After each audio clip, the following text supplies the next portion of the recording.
Hello friends, Neha એજ્યુકેટરમાં આપનું સ્વાગત છે. આજે હું તમારા માટે લઈને આવી છું 20 માર્ચ 2025 ના મહત્વના કરંટ અફેર્સ, જે તમારી આવનારી પરીક્ષામાં તમને ખૂબ ઉપયોગી થશે અને તમને 1 માર્ક અપાવવામાં મદદ થશે. રાઈટ ફ્રેન્ડ્સ, પણ એ પહેલા એક રિક્વેસ્ટ કે વિડીયોને શરૂઆતથી લઈને અંત સુધી જરૂરથી જોજો અને એક લાઈક, શેર અને સબસ્ક્રાઇબ તમારા ફ્રેન્ડ્સને સજેસ્ટ કરજો, જેથી કરીને મારા આવનારા વિડીયો અંગેની માહિતી તમને ફટાફટ મળતી રહે. ખરું ને ફ્રેન્ડ્સ? અને હા, આ વિડીયોની પીડીએફ પણ તમને નીચે ડિસ્ક્રિપ્શન બોક્સમાં મળી જશે, તો ત્યાં જઈને તમે ડાઉનલોડ પણ કરી શકશો. તો ચાલો હવે બિલકુલ પણ ટાઈમ બગાડ્યા વગર આપણે શરૂ કરીશું. તો આજનો આપણો પ્રથમ પ્રશ્ન છે. તમને સૌને ખબર છે કે સુનિતા વિલિયમ્સ હાલ ચર્ચાનો વિષય છે. તો આપણો પ્રથમ પ્રશ્ન પણ એમની સાથે. સુનિતા વિલિયમ્સે વિશે નીચેના વિધાનોમાંથી કયું વિધાન સત્ય નથી? પ્રશ્ન ધ્યાનથી વાંચજો ફ્રેન્ડ્સ. જીપીએસસી ની જેમ જ મેં મૂક્યું છે બનાવીને પ્રશ્ન. સુનિતા વિલિયમ્સ વિશે નીચેના વિધાનોમાંથી કયું વિધાન સત્ય નથી? પહેલું, તેમણે 9 મહિના અને 14 દિવસ સ્પેસમાં રહ્યા. તેમણે આ યાત્રા દરમિયાન 9 વાર સ્પેસ વોક કરી. તેમના નામે સૌથી લાંબો સમય સ્પેસમાં રહેવાનો રેકોર્ડ છે. અને ઓપ્શન ચોથું, તેમના સાથી યાત્રી બુચ વિલ્મર હતા. રાઈટ? ચાલો, તમને સૌને ખ્યાલ હશે કે કયો જવાબ સાચો છે કે કયો નથી. ચાલો, અહીંયા આપણે ઓપ્શન જોઈશું. ઉપરના બધા, ફક્ત 3, સી 1 અને 2 અને ડી 1, 2, 3 કયા સાચા છે? રાઈટ? એ તો તમને સૌને ખ્યાલ હશે કે 9 મહિના અને 14 દિવસ એ સ્પેસમાં રહ્યા, એટલે પ્રથમ વિધાન તો સાચું છે. હવે આપણે એલિમિનેટ કરીએ તો આમાંથી સીધું એક જ આપણે નીકળશે. ઓપ્શન સી માં પણ આપણે એક આવી જાય છે. રાઈટ? ડી માં પણ એક આવે છે, એટલે એ 2 તો કેન્સલ થઈ ગયા. અને ઉપરના બધા એટલે કે 1, 2, 3, 4 બધા થઈ ગયા, તો એ પણ કેન્સલ થઈ જશે. તો આપણો અહીંયા જવાબ બનશે ઓપ્શન બી, ફક્ત 3. તેમના નામે સૌથી લાંબો સમય સ્પેસમાં રહેવાનો રેકોર્ડ છે. તે ઓપ્શન ખોટું છે. રાઈટ? આગળ હું તમને બતાવીશ કોના નામે છે. રાઈટ? એઝ અ મહિલા તરીકે અને પુરુષ તરીકે બંનેમાં. ચાલો, હવે આપણે જોઈશું. તેમણે સ્ટારલાઇન મિશન હેઠળ 8 દિવસ માટે ઇન્ટરનેશનલ સ્પેસ સ્ટેશનમાં ગયા હતા. નાસા અને બોઈંગનું સંયુક્ત ક્રૂ ફ્લાઇટ ટેસ્ટ મિશન હતું, જે 5 જૂન 2024 ના રોજ રવાના થયું હતું. હિલિયમ લીક જેવી સમસ્યા સર્જાતા તેમણે 9 મહિના સુધી સ્પેસમાં રહેવું પડ્યું. તો તેમની આ આયોજિત લોંગ યાત્રા ન હતી. રાઈટ? આયોજિત રીતે સ્પેસ પ્રવાસ ન હતો. એ ફક્ત ને ફક્ત ખામી સર્જાતા એમને રહેવું પડ્યું હતું. કેટલા દિવસ રહ્યા? મહિનામાં પૂછે તો 9 મહિના 14 દિવસ, ને ટોટલ દિવસો પૂછે તો 286 દિવસ. આ દરમિયાન તેમણે 9 વખત સ્પેસ વોક કરી હતી. રાઈટ? એટલે તમને ખબર છે 9મી વાર સ્પેસ વોક કરી ત્યારે વિશ્વના સૌથી વૃદ્ધ અવકાશ યાત્રી બન્યા હતા સ્પેસ વોક કરનાર મહિલા વૃદ્ધ અવકાશ યાત્રી. રાઈટ? કદાચ તમને ક્વેશ્ચનમાં ક્યારેક એવું પૂછાઈ જાય કે સૌથી મોટી ઉંમરે સ્પેસ વોક કરનાર પ્રથમ મહિલા કોણ હતા, તો ત્યાં આવશે આપણો જવાબ સુનિતા વિલિયમ્સ. બરાબર? હવે 19 માર્ચ 2025 ના રોજ ક્રૂ ડ્રેગન મિશન હેઠળ ક્રૂ ટ્રેન, રાઈટ, યાદ રાખજો, પાછા આવ્યા. તો જ્યારે એ મિશન મોકલવામાં આવ્યું ત્યારે નિક હેગ અને રશિયાના એસ્ટ્રોનોટ એલેક્ઝાન્ડર ગુર્બુનોવ એ હતા. બરાબર? સ્પેસ ડાઉન ક્યાં થયું? સ્પેસ ડાઉન એટલે કે લેન્ડિંગ, જે યાન દ્વારા ઉપર મોકલવામાં આવ્યા હતા લેવા માટે, જે ક્રૂ મિશન, જ્યારે એ પૃથ્વીની સતહ પર આવ્યું ત્યારે સમુદ્રમાં લેન્ડિંગ થાય છે એનું. રાઈટ? તો એને સ્પેસ ડાઉન કહે છે. બરાબર છે? તો એ ક્યાં થયું હતું? ફ્લોરિડાના તટ ઉપર થયું હતું. બરાબર છે? હવે મોસ્ટ ઇમ્પોર્ટન્ટ ક્વેશ્ચન, સૌથી લાંબો સમય સ્પેસમાં રહેવાનો રેકોર્ડ રશિયાના વેલોરી યત્સોવોના નામે છે. આ તમે થોડુંક ઉચ્ચારણ હોઈ શકે, અહીંયા પણ થાય છે. રાઈટ? તો 437 દિવસ તેઓ સ્પેસમાં રહ્યા હતા. સૌથી લાંબો સમય રહેનારા મહિલા કોણ છે? તો ક્રિસ્ટીના કોચ, ત્યારબાદ પેગી વિટ્સન અને પછી સુનિતા વિલિયમ્સ. તો તમે સમજી શકો છો, તમને ક્રમ પૂછી લે લાંબો સમયનું તો તમે એને ગોઠવવામાં તમને સરળતા રહેશે. રાઈટ? હવે ઇન્ટરનેશનલ સ્પેસ સ્ટેશન ક્યાં બચે? તો 19 98 બન્યું હતું. 90 મિનિટમાં એની યાત્રા પરિક્રમા પૂરી કરે છે, રાઈટ. 400 કિલોમીટર ઉપર એ ફરે છે, રાઈટ. એ યાદ રાખજો. સ્પેસ ક્રાફ્ટ પાસે આવા ઓપરેશનલ ડ્રેગન છે. કેટલા? 4. તો એડવેટ, વિજિલન્સ, એન્ડ્યોરન્સ અને ફ્રીડમ, રાઈટ. હવે આ જે મિશન ક્રૂ મોકલ્યું હતું એમાં શું શું લાગેલું હતું? તો જે સેફલી આવ્યું, તો alert system, thermal protection system, જે આગ સામે રક્ષણ આપે છે ને એને રક્ષણ માટે પીકા હીટ શિલ્ડ લગાવવામાં આવી હતી, રાઈટ. અને ઓટોનોમલ ઓપરેશન, એટલે કે જાતે જે પોતાની કઈ ખામી સર્જાય તો પોતે પણ જાતે કાર્ય કરી શકે છે, રાઈટ. આ 4 સિસ્ટમ એમાં મૂકેલી હતી ક્રૂ મિશનમાં, રાઈટ. હવે સૌથી પહેલા નિકને બહાર કાઢવામાં આવ્યા હતા, ત્યારબાદ કયા હતા? સુનિતા વિલિયમ્સ ત્રીજા નંબરે, છેલ્લે બોબ વિલ્મરને બહાર કાઢવામાં આવ્યા હતા, રાઈટ. જ્યારે એ લોકો સમુદ્ર તટ પર પાછા આવ્યા, સ્પેસ ડાઉન થયું ત્યારે એમને નીકળવાનો ક્રમ પણ એ પ્રમાણે હતો. તો ક્લિયર? તમે સમજી શકો છો ફ્રેન્ડ્સ કે સાયન્સ અને ટેક માટે આ ક્વેશ્ચનને તમે 5 સ્ટાર નહીં પણ 7 સ્ટાર લગાવીને રાખો કે આ ક્વેશ્ચન જો પૂછાશે અને વિધાન વાક્યમાં જ પૂછશે, જેથી કરીને તમે હેરાન પરેશાન થઈ જાઓ. તો પ્લીઝ ફ્રેન્ડ્સ, આજના વિડીયો માટે તો લાઈક જરૂરથી આપજો ને કમેન્ટ પર જરૂરથી કરજો, રાઈટ. તો આ પ્રશ્ન સાયન્સ એન્ડ ટેકની રીતે તમારા માટે બહુ જ અગત્યનો છે. હવે આગળ વધી જઈશું. અહીંયા જુઓ, મેં તમને ડાર્ક કરીને રેડ કલરથી આન્સર પણ આપેલો છે, રાઈટ. હવે તમને સૌને ખબર છે કે હાલમાં ડોનાલ્ડ ટ્રમ્પ અમેરિકાના રાષ્ટ્રપતિ બન્યા છે. કયા નંબરના? 47માં. એનું આ બીજી વખત રાષ્ટ્રપતિ બન્યા છે, રાઈટ. અમેરિકામાં 4 વર્ષ માટે રાષ્ટ્રપતિ બને છે અને 2 વખત જ રાષ્ટ્રપતિની ચૂંટણી લડી શકે છે.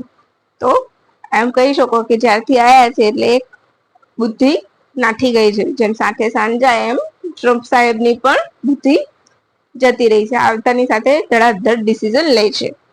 તો એવું જ એક પ્રશ્ન, હાલમાં અમેરિકાના રાષ્ટ્રપતિ દ્વારા 43 દેશોના પ્રવાસી પર પ્રતિબંધ મૂકવામાં આવ્યો છે. તેમાં 3 કલર સૂચિ જાહેર કરી છે. એ કલર સૂચિમાં કઈ કલર સૂચિ નથી, એટલે કે 3 પાર્ટમાં એને વહેંચ્યું છે કે એ પ્રમાણે પ્રતિબંધ આંશિક, પૂર્ણ, અમુક છૂટછાટ કે સમાધાન સાથે પ્રતિબંધ, એ રીતના. ઓપ્શન એ રેડ સૂચિ, option B orange, option C yellow, option D blue.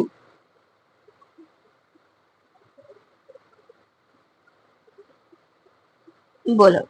તો અહીં આપણો જવાબ આવશે ઓપ્શન ડી બ્લુ સૂચિ નથી. રેડ, ઓરેન્જ અને યેલો એટલે કે લાલ, નારંગી અને પીળું, એ રીતના 3 સૂચિ છે. હવે આપણે જોઈશું શેમાં શું આવે છે. તો 3 શ્રેણીમાં વહેંચ્યું છે, જેમાં પૂર્ણ પ્રતિબંધ ના હોય એટલે કે આંશિક અને અમુક સુધારા સાથેની અનુમતિ. હવે આપણે રેડ સૂચિમાં જોઈશું કોણ કોણ છે કે જેની યાત્રા ઉપર સંપૂર્ણપણે પ્રતિબંધ હોય એને રેડ સૂચિમાં, બરાબર. સુદાન, ભૂટાન, ક્યુબા, ઉત્તર Korea, Syria, લિબિયા, Iran, Afghanistan, Somalia, Venezuela અને યમન. આ દેશો ઉપર સંપૂર્ણપણે પ્રતિબંધ મૂકેલો છે. ક્યાં? તો અમેરિકાની યાત્રા કરવા ઉપર. પછી આવશે ઓરેન્જ સૂચિ. ઓરેન્જ સૂચિમાં આંશિક. તો Pakistan, Russia, Myanmar, Belarus, Haiti, Laos, Eritrea, sierra leone, દક્ષિણ સુદાન, તુર્કમેનિસ્તાન, બરાબર છે. અને યેલો સૂચિ, એમાં 22 દેશ છે. જેમાં સિક્યુરિટી પર્પઝ ને બધામાં સુધારો કરશે તો એને છૂટ મળશે, બરાબર, યાત્રા કરવાની. અને જો એમાં સુધારા નહીં કરે, 60 દિવસનો સમય આપ્યો છે, બરાબર. એના માટે 60 દિવસનો 60 દિવસમાં એની બધી નીતિમાં ને એમાં સુધારો કરવાનો સમય આપ્યો છે. અને જો તે સુધારો નહીં થાય તો તેને પણ રેડમાં અથવા તો ઓરેન્જમાં સમાવેશ કરી લેશે, બરાબર. તો હા, તેમાં એક દેશ યાદ રાખજો, કયો? વાનુઆતુ. કેમ? તો વાનુઆતુ હાલ લલિત મોદીના મુદ્દે ચર્ચામાં હતો એટલા માટે, બરાબર. તો આ બંને ક્વેશ્ચન તમે 5 સ્ટાર લગાવીને રાખો કે આ પૂછાશે, બરાબર. હવે પીએમ યુવા 3.0 માં ભાગ લેવા વય મર્યાદા કેટલી રાખવામાં આવી છે? 20 વર્ષ, 30 વર્ષ, 50 વર્ષ કે 35 વર્ષ? યુવા એટલે 50 ની અંદર જ હોઈ શકે, અરે સોરી 40 ની અંદર જ હોઈ શકે, રાઈટ. તો અહીંયા આપણે કયા કયા ઓપ્શન આપ્યા છે? 20, 30, 50 ને 35. પરંતુ આપણો જવાબ અહીંયા શું આવશે? આપણો જવાબ અહીં આવશે બી વર્ષ. બરાબર. હવે આપણે પીએમ યુવાનું પૂરું નામ સાંભળી લઈશું, રાઈટ? યાદ રાખીશું. PM scheme for monitoring young authors, right? એને PM scheme for monitoring young authors. બરાબર. હવે અમલીકરણ કોણ કરશે? તો નેશનલ બુક ટ્રસ્ટ. એને 3 કેટેગરીમાં મૂકવામાં આવ્યું છે. ભારતીય ડાયસ્પોરાનું યોગદાન માટે 10 લેખકોની પસંદગી કરાશે. ડાયસ્પોરા એટલે વિદેશમાં રહીને ગુજરાતીમાં જે લેખકો છે, ભારતીય ભાષામાં લખે છે, ગુજરાતી તો નહીં પણ ભારત માટે જે ભારતના લેખકો છે અને વિદેશમાં વસ્યા છે, એને ડાયસ્પોરા કહેવાય છે. તો એના માટે 10 લેખકોની પસંદગી કરાશે. આધુનિક ભારતના નિર્માતા 1950 થી 2025. બરાબર. આધુનિક ભારતમાં કયો સમાવેશ થાય છે, કયા વર્ષનો? તો 50 થી 2025. એના માટે 20 લેખકો પસંદ કરાશે. અને ભારતીય જ્ઞાન પ્રણાલી, એના માટે 20 લેખક. હવે તમે જ્ઞાન પ્રણાલી, હમણાં જ્ઞાન મિશન પણ યાદ છે, બરાબર? એ યાદ રાખજો કે 1 કરોડ મેન્યુસ્ક્રિપ્ટને ડિજિટલ કરવામાં આવશે. જ્ઞાન મિશન ચાલુ કર્યું છે એમાં. એ પણ આની સાથે તમે યાદ રાખી લેજો. બરાબર. તો આમાં શું છે? તો દર 6 મહિના સુધી 50,000ની સ્કોલરશીપ આપશે દર મહિને, રાઈટ? હવે આ મેં તમને મૂકેલું છે એનું ઓફિશિયલ પ્રૂફ, રાઈટ? તો તમે જોઈ શકો છો. જ્યારે તમે રીડ કરો પીડીએફ, ત્યારે તમે આને રીડ કરી શકશો, રાઈટ? ચાલો હવે આગળ વધીશું. આ તમારું પીઆઈબી માંથી મેં ડેટા લીધેલો છે. હવે અહીંયા પણ મેં તમને ડાર્ક કરીને આન્સર અલગથી આપેલો છે. ભારતે કયા દેશ સાથે એફટીએ એગ્રીમેન્ટ કર્યા છે? બોલો. એફટી એટલે ફ્રી ટ્રેડ એગ્રીમેન્ટ. બરાબર છે. Option A Italy, option B USA, option C New Zealand, option D એક પણ નહીં. તો તમે સૌ જાણો છો કે અત્યારે ન્યુઝીલેન્ડના પીએમ ભારતની મુલાકાતે છે. નામ શું છે એમનું? Christopher Luxon, right? તો એ આવ્યા છે, તો એમની સાથે એફટી વાટાઘાટ શરૂ કર્યા છે. એ સિવાય આપણે રમત ગમત ક્ષેત્રે, ઉચ્ચ શિક્ષા ક્ષેત્રે, હોર્ટિકલ્ચર એટલે બાગાયત ક્ષેત્ર, બરાબર? એમાં પણ એમઓયુ સાઇન કરી દીધા છે. એ સિવાય ઇન્ડો પેસિફિક પહેલમાં જોડાયું છે. કોલિશન ફોર ડિઝાસ્ટર રિઝાઇલમેન્ટ ઇન્ફ્રાસ્ટ્રક્ચરનું સભ્ય બન્યું છે ન્યુઝીલેન્ડ. આમ ઘણા બધા મહત્વના એગ્રીમેન્ટ સાઇન થયા છે. અચ્છા, જે તુલસી ગેબાર્ડ પણ અત્યારે ભારતની મુલાકાતે છે, તો એ અમેરિકાના છે, રાઈટ? ભારતીય મૂળના નથી, પરંતુ અમેરિકાના છે. એ કયા પદ ઉપર છે એ તમારે મને કમેન્ટ કરીને કહેવાનું છે, બરાબર? હવે 12મો સ્પેશિયલ વિન્ટર ઓલિમ્પિક ક્યાં યોજાયો હતો? તમારે જવાબ જ આવી ગયો.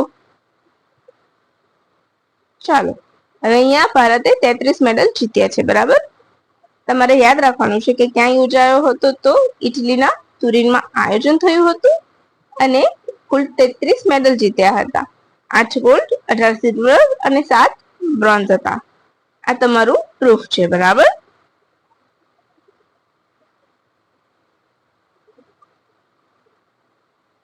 જોઈ લેજો, બરાબર?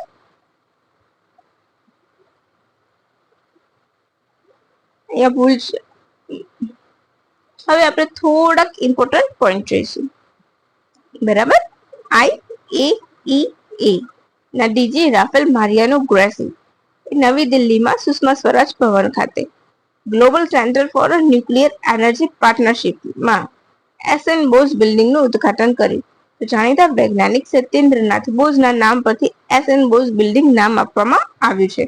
એ તમે યાદ રાખજો ફ્રેન્ડ્સ, બરાબર? હવે IAEA નું પૂરું નામ શું છે? તો ઇન્ટરનેશનલ એટોમિક એનર્જી એજન્સી. તમારી ઓર્ગેનાઇઝેશન્સ બધા ચર્ચામાં છે, તો આ તમારે યાદ રાખવું પડશે, બરાબર? International atomic energy agency. મુખ્ય મથક વિયેનાના ઓસ્ટ્રિયા, નોટ ઓસ્ટ્રેલિયા, વિયેનાનું ઓસ્ટ્રિયા.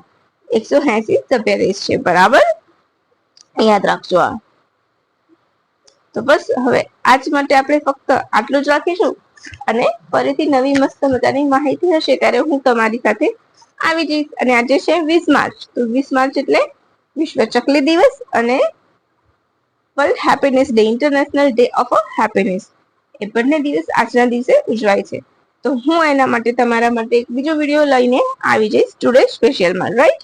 તો બસ ફ્રેન્ડ્સ, આવી જ રીતના મારા વિડીયોને જોતા રહેજો, લાઈક કરતા રહેજો અને સબસ્ક્રાઇબ કરતા રહેજો. તમારા ફ્રેન્ડ્સને સબસ્ક્રાઇબ કરવાનું કહેતા રહેજો, જેથી કરીને આવનારા વિડીયો અંગેની માહિતી તમને ખૂબ જ સરળતાથી મળી રહે. અને હા, તમને ગમતું હોય તો કમેન્ટ જરૂરથી કરજો, બરાબર છે ફ્રેન્ડ્સ? તો બસ આજ માટે આપણે આટલું જ રાખીશું. ફરીથી મળીશું નવી માહિતી સાથે. તો bye friends and thank you for watching my video.